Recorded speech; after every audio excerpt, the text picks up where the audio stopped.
Muy bien, bienvenidos a una nueva emisión de Derecho a la Gente. Hoy, de alguna manera, luego de los dos programas que hicimos sobre sucesiones y por las consultas que hemos recibido, vamos a explicar cómo juega el juego y la aplicación de las donaciones hechas antes de una sucesión, de cómo se computan los adelantos de herencia que cobraron herederos, y cómo juega toda esa parte de la porción disponible, la porción que le toca a cada uno, en caso de que en vida de la persona haya habido algún tipo de reparto o adelanto, como decíamos. Esto genera gran cantidad de consultas, generó estas 2 semanas a partir de los programas nuestros, así que vamos a dedicarlo con algún detalle. Y en este primer bloque quería hacer algunas consideraciones y ejemplificar con gráficamente con una hipótesis el tema, el contexto o la situación económica que estamos viviendo, y particularmente algo que me llamó la atención en Mar del Plata, que es la extrañamente intensa y extensa cobertura periodística de negocios que han cerrado en la ciudad, sin que tenga cobertura periodística los negocios que abren, por supuesto, ¿no? Esto que tiene alguna lógica, porque como se suele decir, el avión que aterriza no es noticia. Un negocio que cierra es una noticia para un medio, un negocio que abre no. Además, un negocio que abre, digamos, no va a ser cubierto por un medio porque eso ya es propaganda. Si querés que difunda tu negocio, pagame, ¿no? Lo cierto es que el contexto que estamos viviendo, que difiere del que presentan algunos medios que quieren plantear una oleada de cierre de negocios, cuando en realidad cerraron algunos, más que lo normal, pero abrieron muchos. Esto obedece a un par de cuestiones que yo quiero profundizar. En primer lugar, en algunos casos hay una cuestión de mercado, en un rubro gastronómico, en algún otro rubro donde por ahí empieza a haber un cambio generacional de quienes consumen y empieza por ahí a ser quizás menos atractivo lo vinculado a la tradición, a lo histórico, y quizás empieza a llamar la atención algunos otros tipos de estilos.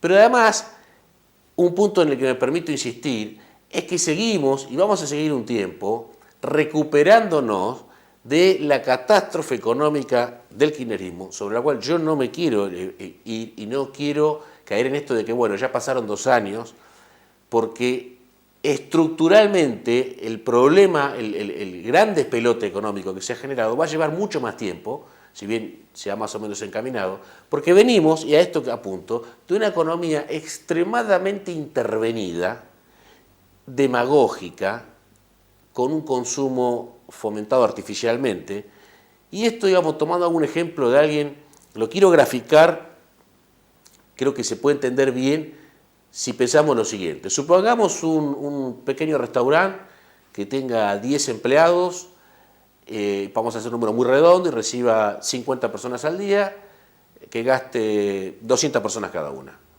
Si supongamos, viene el Estado, viene la municipalidad, hace un convenio con ese restaurante y le dice, mirá, te subsidio la comida, la mitad de la comida para todos mis empleados públicos, mis empleados municipales. Estamos inventando, no estoy hablando de ningún caso ni haciendo ninguna alegoría de nadie. Es probable que ese restaurante pase de recibir 50 personas por día a recibir 300. ¿Por qué? Porque los que van, en vez de pagar 200, pagan 100. El dueño de ese restaurante probablemente tome 10, 15, 20 empleados más y pase de tener 10 a tener 30. Seguramente la facturación se va a incrementar. Ahora bien, esto visto de afuera, con un análisis muy precario, muy simplista, y con la cosa argentina de no tener claro que no hay nada gratis, que siempre a algún lado se pagan, visto de afuera decía, es perfecto, fantástico. Uno ve, el comerciante vende más, el cliente paga menos, hay más fuente de trabajo, todos ganan, en teoría. Claro, perdemos de vista el detallecito de que todos ganan porque hay un subsidio que sale de la plata de los contribuyentes, que necesariamente deriva en una mayor carga impositiva y de forma indirecta en un mayor aumento de precios y o en una mayor emisión monetaria que termina en una mayor inflación. Esto es lo que pasó vulgarmente vulgarmente ejemplificado, durante el periodo kirchnerista. Ahora supongamos que viene un nuevo gobierno y dice, vamos a cortar con el subsidio, que además de generar una economía artificial, obviamente generaba una corrupción, porque el dueño del restaurante, cuando va a querer cobrar el subsidio por los 100 pesos por cada comida que el Estado le paga, por ahí en vez de declarar que tuvo 15.000 platos, declara 20.000. Declara un sobreprecio que después repartirá con el funcionario que le da el subsidio.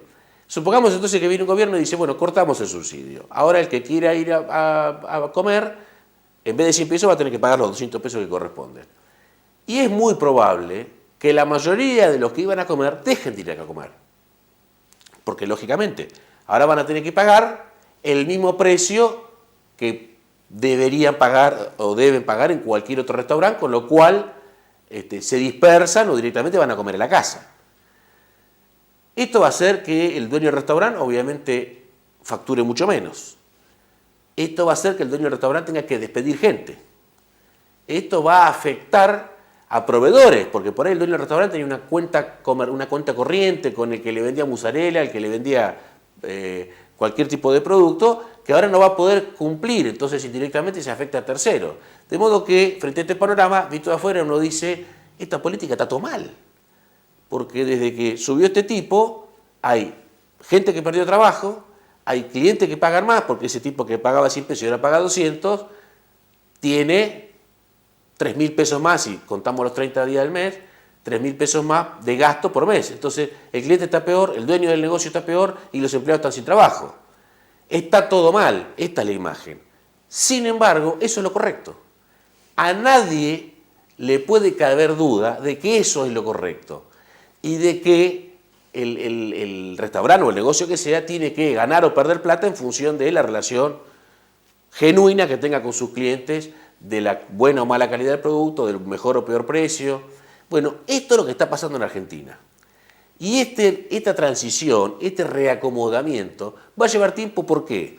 Porque en el caso del ejemplo, los empleados que perdieron trabajo quizás van a tardar un tiempo en volver a conseguir otro trabajo. Los clientes, empleados públicos, en este ejemplo inventado, que tienen que pagar más, se habían acostumbrado a pagar 100 y ahora pagan 200, van a seguir enojados un tiempo más, culpando al actual, que es el que le sacó el subsidio. El dueño del negocio se va a quedar con una facturación muy inferior y sin el currito de la sobrefacturación. Entonces obviamente va a quedarse enojado y va a tardar en aceptar la nueva realidad. Y simultáneamente, quienes inicien un nuevo emprendimiento, como cualquier lugar del mundo, como indica el sentido común, tardan en generar riqueza, porque el tipo que pone un restaurante, primero busca locales, una vez que lo encuentra, lo decora, lo recicla, compra muebles, compra mercadería, prueba personal, luego tiene que hacer publicidad y lleva un tiempo hasta que pueda estar generando riqueza como para tomar más personal y demás. Hoy Argentina está en esta situación y Mar del Plata está en esta situación, en una transición de la que mucha gente no es del todo consciente, donde inevitablemente hay perdedores como consecuencia de una economía artificial intervenida y donde hay ganadores que no se ven, porque no son noticia y porque no compensa, si se quiere, lo llamativo del otro. Pero es una etapa de transición hacia una economía más sana, más natural, con menos intervención del Estado. Por eso hay que tener cuidado cuando nos proponen intervención del Estado, porque se generan estas cosas. Cuanto más natural y más genuina es la economía, menos crisis hay. Cuanto más interviene el Estado, más artificial es, más crisis hay y por supuesto más impuestos y más precios, como decíamos. Por eso quería redondear esto. Y parte de este cambio cultural que tenemos que entender también alcanza los medios de comunicación que estos años se han acostumbrado a vivir de pauta oficial y que hoy plantean como si fuera una novedad en el mundo que en el capitalismo cierran negocios. Yo personalmente creo más como para pedir pauta y extorsionar al gobierno de turno que para genuinamente presentar una noticia que antes no presentaban, porque parece que en los 12 años acá no cerraron negocios cuando de hecho cerraron mucho más. Por eso me permitía muy brevemente hacer estas consideraciones a partir de esta extraña cobertura periodística que estamos viendo estos días. Vamos a la primera pausa y ya arrancamos con el programa. Estudio Jurídico del Dr. Ramiro Renarrech. Nuevo domicilio, San Martín 3391, Sexto piso, oficina B. Teléfono 474-0856. Celular y WhatsApp 155 049801. Servicios, honorarios y contacto en www.rech.com.ar. Rizo, la mejor opción para la construcción. Aberturas, puertas, ventanas, cortinas de enrollar, revestimientos, ladrillos, cal, cemento, cerámicos, sanitarios, muebles de cocina. Rizo, el precio más bajo del país garantizado.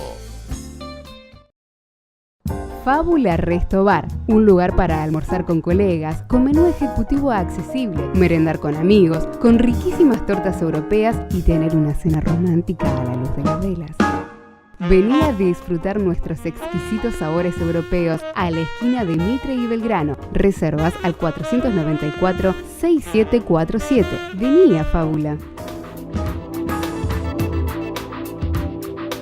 Muy bien, segundo bloque de Derecho a la Gente. Los que nos han visto esta semana habrán visto que explicamos que cuando una persona muere hay un porcentaje que sí o sí reciben algunos herederos a los que la ley llama forzosos por esta razón, porque forzosamente reciben una parte. En el caso de una persona que tiene hijos, esta parte es 2/3. O sea, hay 2/3 que sí o sí reciben como mínimo los hijos. El otro tercio puede la persona que murió habérsela dejado a una tercera persona o incluso a alguno de los herederos para mejorar su situación respecto a los demás.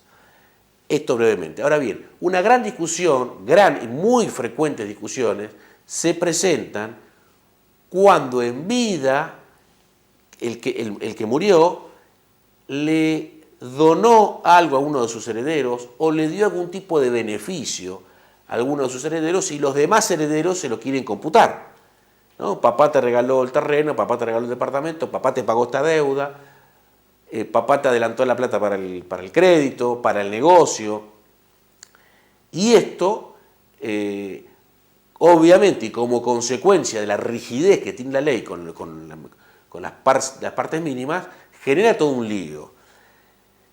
¿Y qué significa esto? ¿Qué dice nuestra legislación, tanto el código anterior como el nuevo, y el nuevo con algunas consideraciones, algunas reformas que vamos a comentar? Cuando una persona recibe una donación de otra a quien el futuro va a heredar, se considera que es un adelanto de herencia. Supongamos el caso fácil de padre e hijo. Un padre le dona a un hijo y tiene otros, esa donación se considera anticipo de herencia. Entonces, cuando el padre muere, se juntan los hijos y van a repartir el patrimonio que está en nombre del padre, más las donaciones que pudiera haber hecho en vida a él o los hijos. Es decir, se colacionan, se traen al cómputo, digamos, matemático, esas donaciones. Y esto trae conflictos, ¿por qué? Y confusiones. ¿Por qué? Por un lado, esto no significa necesariamente que las donaciones sean nulas, como muchas veces hay incluso escribanos que creen esto. No, la donación, por la parte disponible, es válida. Insistimos, en el caso de los hijos, 1/3. Recién si la donación excede la parte disponible es cuando los demás pueden reclamar. Es decir, si una persona tenía un patrimonio de 100 pesos y le donó a uno de sus hijos 30, no va a haber discusión, porque 30 está dentro de 1/3. En cambio, si le donó 40, como los 40 exceden los 33,33, que es el tercio, esos 6,66 que exceden pueden ser reclamados por el resto de los herederos. Cada uno por su parte. Esta es otra vuelta de tuerca. Puede haber casos en donde un heredero reclame y otro no. Si hay 3 hijos, puede ser que uno recibe una donación, puede ser que el hijo 2 reclame y el hijo 3 no. No necesariamente está expuesto, está en juego toda la parte que excedió.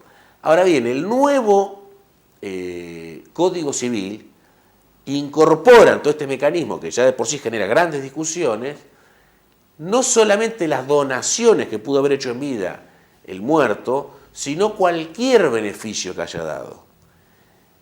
Y acá esto es un despelote descomunal, porque acá entran no solamente las donaciones que son, como decíamos, cuestiones, digamos, que no merecen mayor discusión, sino, por ejemplo, los alquileres no cobrados, los alquileres de inmuebles, los alquileres de autos. Es decir, puede venir un heredero y decirle a otro, mirá, vos viviste 10 años en el departamento de papá o en la casa de papá y no pagaste alquiler. Eso es un beneficio que recibiste y yo te lo cuento. Otro puede venir y decir, mirá, papá te dio el adelanto para el crédito, yo te lo cuento. Papá te puso los muebles para el negocio, yo te lo cuento. Es decir, se abrió una puerta que antes no existía, porque antes lo que se traía en la cuenta matemática eran las donaciones, ahora todo beneficio, y que para mí es fuente de quilombo como gran parte de este nuevo código. Y el tema es también cómo computar estos beneficios. El nuevo código da una línea dentro de las discusiones que se venían dando a la justicia, por lo menos en las donaciones, que es, hay que calcular el valor de la donación de la cosa donada al estado en el que se hizo la donación, pero al valor actual. Ejemplo, un padre le dona un terreno a un hijo y después el hijo construye. Bueno, hay que evaluar esa donación al estado del momento de la donación. Es decir, era un terreno, no vamos a computarlo como propiedad construida porque la construyó el hijo, era un terreno, pero hay que computar el valor del terreno hoy.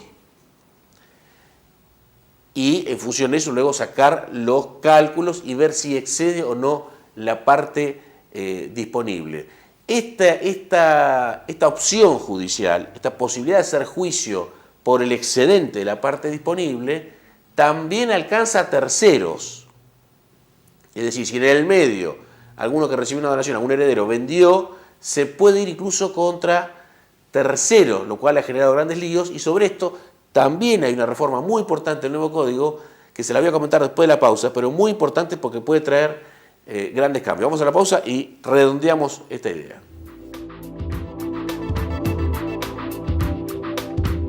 Estudio Jurídico del Dr. Ramiro René Rech. Nuevo domicilio, San Martín 3391, sexto piso, oficina B. Teléfono 474-0856. Celular y WhatsApp 155 049801. Servicios, honorarios y contacto en www.rech.com.ar.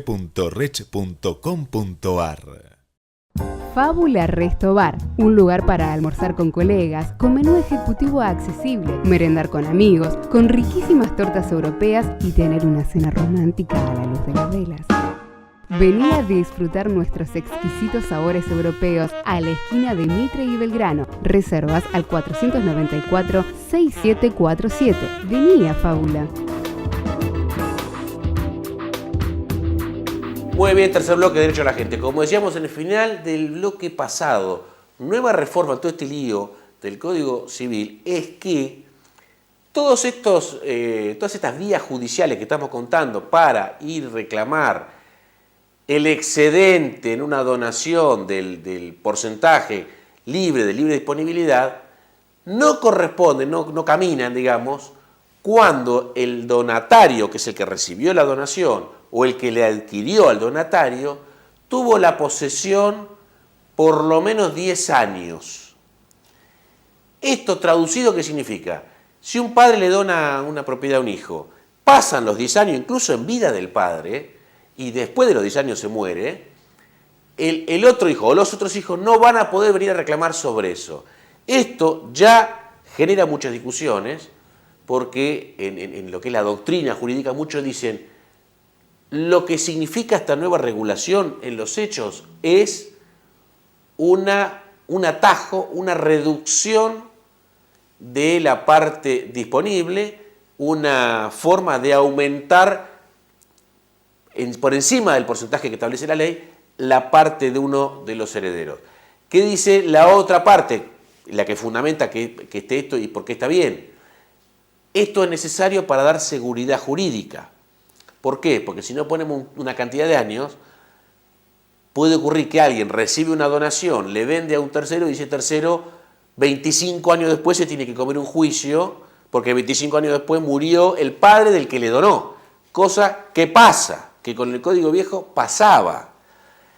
Yo personalmente creo que no debiera existir nada de todo esto, todo el mundo debiera poder ser libre de donar y regalar a quien quiera, pero puesto a elegir entre estas dos opciones, por supuesto estoy más de acuerdo en esta opción del Código Civil que pone un corte de 10 años. Lo cierto es que es una forma de gambetear, digamos, esta ley. Habrá que agregarle a eso la discusión que dábamos la semana pasada, que comentamos la semana pasada, sobre los discapacitados cuando alguno haya sido receptor de una donación, algo que es bastante frecuente porque los padres tienden a donar al hijo con discapacidad para beneficiarlo respecto a un hijo sin discapacidad.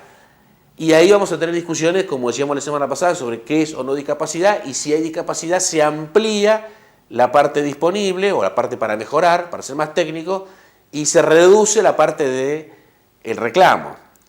Todo esto en un marco en el que el nuevo código además reduce la prescripción de 10 a 5 años. Antes, con el código viejo había hasta 10 años para que los herederos se reclamen, que se contaban a partir de la muerte de la persona interesada. Ahora son 5, también contados a partir de la muerte, salvo el caso que decíamos recién de los 10 años que pueden haberse cumplido antes incluso de la propia muerte de la persona. Como verán, es un ajedrez todo esto, cosa que pasa siempre que la ley quiere meterse a regular todos nuestros aspectos patrimoniales, familiares y demás, y que inevitablemente tienden a infinito porque no se puede contemplar las infinitas situaciones de la vida. Hacemos la última cortita pausa y al final, brevísimo, cómo van a jugar la aplicación los dos códigos, el viejo y el nuevo. Ya volvemos. Estudio Jurídico del Dr. Ramiro Renarrech. Nuevo domicilio, San Martín 3391, sexto piso, oficina B, teléfono 474-0856, celular y WhatsApp 155-049801, servicios, honorarios y contacto en www.rech.com.ar.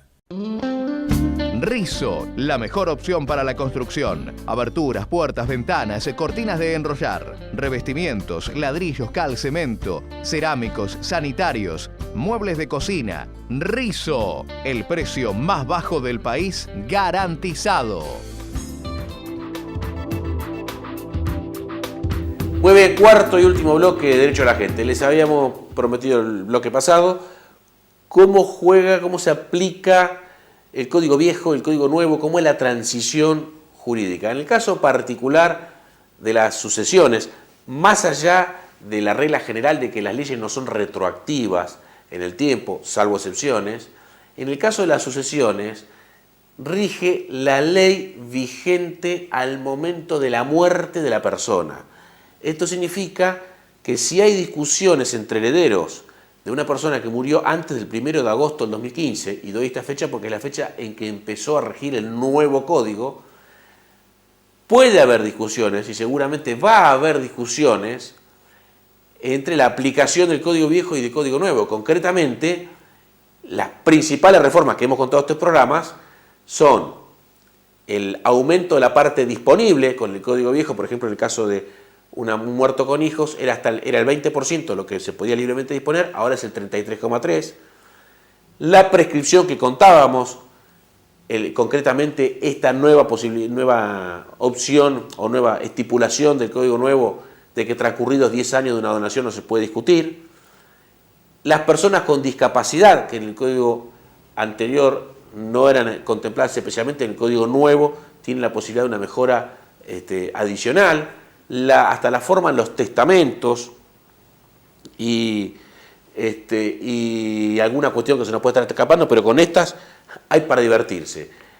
Va a haber seguramente, y estos son temas donde aparece más o menos claro el código aplicable, y hay temas más grises en donde no va a estar del todo claro qué código aplicar. Agregado a eso, por ejemplo, casos en donde en un matrimonio con bienes gananciales, uno murió con el código viejo y otro con el código nuevo. Esto va a dar lugar a discusiones jurídicas y a discusiones matemáticas muy finitas. Por eso lo tiramos y como siempre, ¿no? Recordando los efectos negativos y el crecimiento del litigio que genera siempre la regulación de la regulación de la regulación, y la tendencia histórica nuestra de que el Estado nos diga qué hacer con nuestra familia, con nuestro patrimonio, como siempre decimos. Bueno, ha quedado más o menos, esperamos que haya quedado más o menos claro esta apretada síntesis que hemos dado sobre el tema de las donaciones en materia sucesoria. Dicho todo esto, entonces nos despedimos como siempre, hasta la semana que viene.